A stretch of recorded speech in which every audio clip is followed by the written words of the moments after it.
Hey everybody, Brian Von Vier here. Let's talk about homebrew rules. What's the best one that you've got in your D&D campaign? Leave it down in the comments below.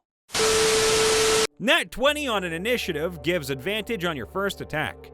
Now we found this idea online and like the idea of rolling a 20 representing a character being aggressively prepared for combat. We dropped the Nat 1 gives disadvantage part though because that just adds insult to injury. Blind death saves. When rolling a death save, the player hides the result from everyone except the GM. This adds a truckload of tension to a situation where you have a downed player. Yeah, plus that prevents metagaming really hard too. But first, we're going to be talking about the sponsor for this video, The Wandering Tavern.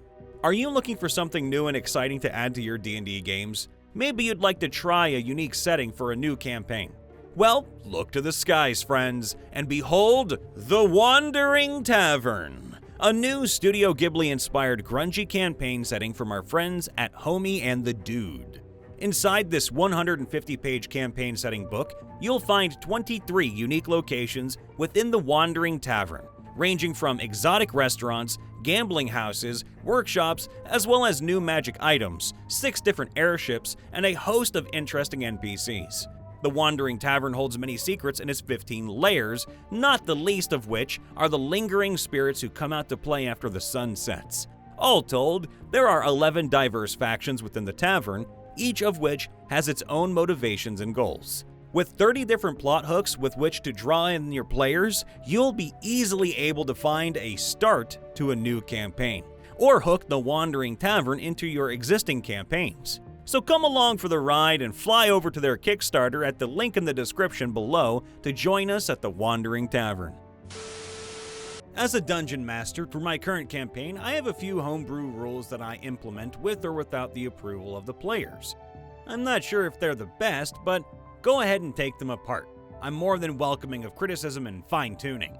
Improved ASI. For every level the players get to increase their ability scores, they can also choose from the feats available to them in the player's handbook, or from my own personal homebrewed feats. I compensate for this increase in power by making the encounters during the adventure much more challenging. Expanded rituals.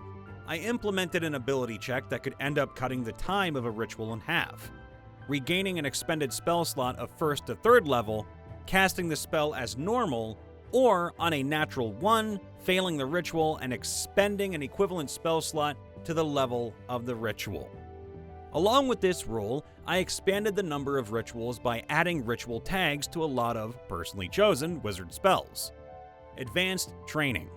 Although there are training rules in Xanathar's Guide to Everything, I made a set of rules that allow for the players to gain training in weapons, skills, armor, and languages using an incremental system of percentages. It takes a few weeks of in-game downtime, and one that can be achieved with or without a trainer, master, although the latter speeds up the process slightly, of course. It is meant to simulate what a video gamer sees when they progress on something they want to finish. These are meant to be used one at a time, and at the DM's judgment as to whether the player is trying to get too many proficiencies. Alignment. Although not a rule in-game per se, it is one that I think needs to be mentioned. I tell the players to leave their alignments blank for the first 5 sessions, after which I suggest alignments based on how they played their characters and the decisions they've made. Now, it's just a suggestion, but the players almost always take to it. The alignment can change depending on their actions during the campaign, and I use a percentage system to see if they've passed over to the new alignment. Inspiration. This one took me way too long to get right, but the final product is giving the players 2 points of inspiration during each session. I placed a 6-sided die in front of them with the number they currently have. Once they use it, they change the side. If they gain one, they change it themselves again. It always keeps them engaged and reminds them they have it to use. I was a DM way back when it was AD&D, and then 2nd edition. And now that my son has gotten into the game, I got the 5th edition manuals and I'm dusting off my skills. It's still very early in the campaign, so I can't really say how these house rules will be received, but right now it's a party of 1 PC and his familiar, 1 DM PC, and an Elder Advisor Mage who won't be dungeoning. Although I already have plans that he will end up going to research in a dungeon setting the party will have recently cleared, but probably not completely. The first house rule is that the characters don't auto-level when they reach the necessary number of XP. Going from first to second level will entail some self-training and practicing as they gain new skills and abilities. Eldritch invocations and spells for the Warlock PC, and key skills for the Monk DM PC. When they reach third level, the Monk will need to find a training house in order to gain his subclass. While the PC Warlock already has a subclass, his Patron, he will gain a pact feature. Depending on which pact he chooses, he will likely have to find a school of some sort. Very likely a wizard school if it's the Pact of the Tome, a weapon master for Pact of the Blade, or perhaps a circle of druids or group of rangers if he wants to follow the Pact of the Chain. Really, advancement is going to be as much about role-playing and character development as the adventuring itself. If we look at Harry Potter as an example, training for the most part was the adventure. As the game is as much about character and story development as battling fearsome creatures, it only makes sense. Even if the characters have to wait until a later point to gain certain skills, it's all a part of the story and world we are developing together. Another house rule I plan to implement deals with skills. According to the rules, a character can train for about 10 months to gain proficiency in a tool, skill, or language. I plan to have Familiarity. Now basically, this means a character will be able to spend a little bit of time, maybe a couple of weeks to as long as a month, and gain familiarity with a tool or skill. Now familiarity will give them a +1 with that tool or skill, at which time they will have learned enough to be able to use the tools properly, but not to a sufficient level that they will advance any further without using those tools or skills consistently throughout the game. If they do use those skills, they may eventually become fully proficient, but not without putting in the work. Think of it this way. How many people took a year or two of a foreign language in school? This narrator did. And how many of them could really speak to someone in that language years afterward? We play 3.5 edition and have 3 homebrew rules dealing with races, all geared toward fairness. Number 1. We have added a second favored class to 3 of the races because they just make sense. Gnomes get Beguiler, closest thing to first level illusionist that gnomes were known for. Elves get Hexblade, blending magic and melee just fits the elven ways. And kobolds get Dragon Shaman. Because, well, basically they are related to dragons. A character of one of these races, however, must choose which favored class they are going to use at first level, and it cannot be changed. Number 2. A race with more than 1 hit die, HD, can substitute their final HD with a character level, and still gain their racial abilities for that level.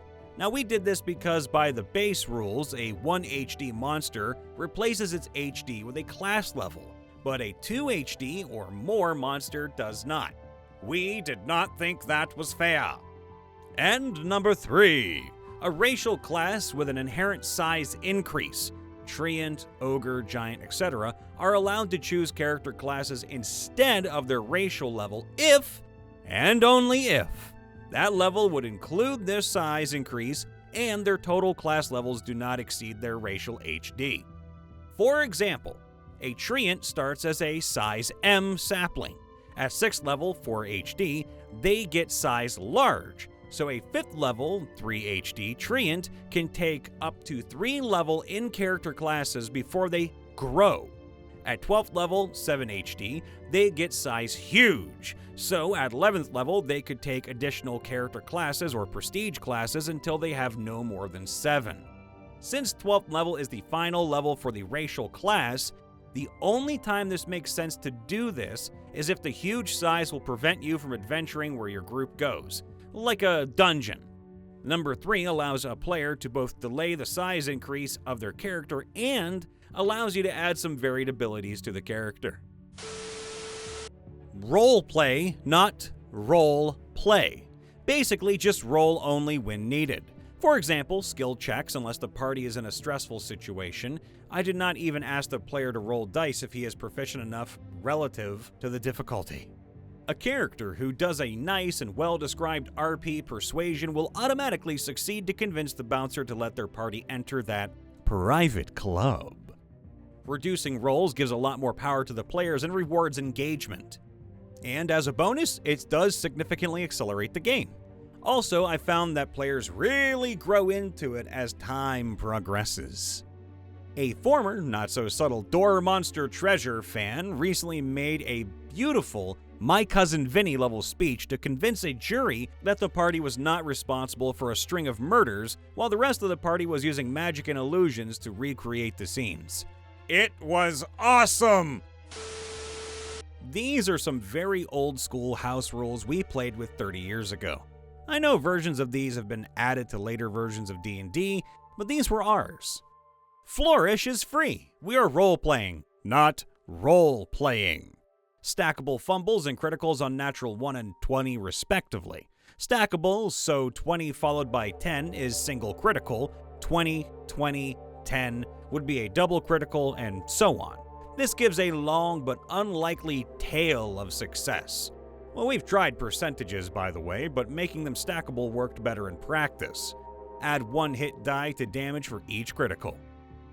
Now, fumbles followed by criticals and vice versa are an opportunity for narrated flavoring. As an example, you miss your footing completely, stumbling across the low step. As you tumble, you tuck and roll before you spring into the ready again. Or vice versa. You land a deep slashing blow between 2 pieces of armor that immediately clamp shut like the jaws of a vice, trapping the sword. Actions have consequences.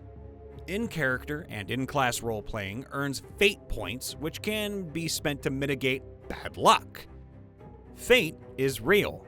Good luck can be wished for. Heroic adventures see a real but intangible benefit from those good wishes. A fate point might see a killer hit against the character be mitigated to the opponent beating the character to the floor beyond resistance rather than being disemboweled. Characters with appropriate apprenticeships can attempt to create a superior but non-magical weapon each time they level up. At level 2, a ranger, bowyer, might attempt to create their own personal +1 longbow or fletch some perfectly balanced +1 arrows. This also allows magical weapons to be kept minimum. Any NPC might have their own match weapon. Mages might make rechargeable staves, and clerics a minor holy charm. Rumors and lies are everywhere. The party can collect many of these from casual conversation and just listening about. These add flavor to the world. Some will be completely false, or completely misconstruing the true situation. Some will be true, but incidental to what the party needs to discover. The party can start their own rumors, true or false as well. They might even be the subject of rumors. Remember though, actions have consequences. Our best homebrew rule is the opposed luck roll. Suppose a player tries to do something that isn't covered in the rulebooks or in the module. For example, let's say they try to forage for a particular spell component in a forest. Rather than arguing over an arbitrary decision, we both roll a d20. If he has the higher roll, his character succeeds. If I have the higher roll, his character fails. If he is looking for something that is rare, I might tell him to roll d6 against my d20. If his character has a skill that should be helpful in the situation, I let him add the modifier to his roll. It really streamlines the game, especially in terms of things that players think of doing while others are resting and healing. I have a rule called Brutal Crits. It's pretty simple. Basically, crits can suck in D&D. Like, a lot. You get a nat 20, roll your 2d12, and get 1 and a 2. It feels pretty bad when that happens, so there's a pretty great solution. All you do is, when you roll a crit, add the maximum roll on your dice to the total of normal damage. Basically, if I crit with a greatsword, I roll my normal 2d6 and my damage mod. Then add 12 on top of that because it's the highest you can get on a 2d6. It means that all crits, no matter how bad the damage roll is, surpass any damage you would do with a normal attack. Also, the players love it. Up until the Cloud Giant rolls 2 crits in a row, then they're screaming, "Cleric!" Hey everybody, Brian Von VA checking in after the vid. Make sure to leave a like, subscribe, ring that bell, and let us know what is the best homebrew rule in your D&D campaign. Love you all. See you next time. Bye for now.